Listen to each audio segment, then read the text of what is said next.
How does desert relate to free will? Have you ever wondered why we hold people accountable for their actions? The concept of desert plays a big role in this discussion, especially when it comes to free will. Desert refers to the idea that individuals deserve certain outcomes based on their actions or character. This is a key principle in ethics and morality. But how does this connect with free will? To understand this, we need to recognize that desert relies on moral responsibility. For someone to deserve praise or blame, they must have control over their actions. This means they must be able to make choices freely. If a person acts in a good or bad way because they chose to, then it makes sense to say they deserve the consequences of those actions. Now, let's think about what happens if free will does not exist. If our actions are predetermined or influenced by external factors, then holding someone accountable becomes tricky.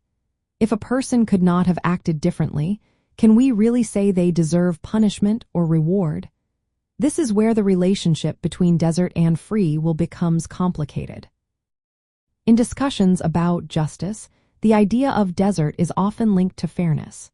Justice as desert means giving people what they deserve based on their virtues or vices. This assumes that individuals have the freedom to act in ways that are either good or bad. If free will is an illusion, then the foundation for desert-based justice becomes uncertain. Many ethical theories argue that free will is essential for meaningful moral evaluation. Without the ability to choose, concepts like praise, blame, and punishment lose their meaning. Legal systems also relying on this idea. When someone commits a crime, the assumption is that they freely chose to do so. Therefore, they deserve the punishment that follows. In practical terms, this connection between desert and free will is foundational in rule-based ethics. Moral rules imply that individuals are free and responsible for their actions. If we want to hold people accountable, we must believe they have the capacity to make choices.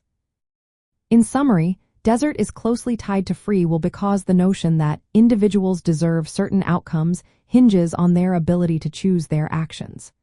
If free will is absent, the moral justification for desert becomes questionable. This relationship is a central issue in ethical discussions, shaping how we view responsibility and justice in our society.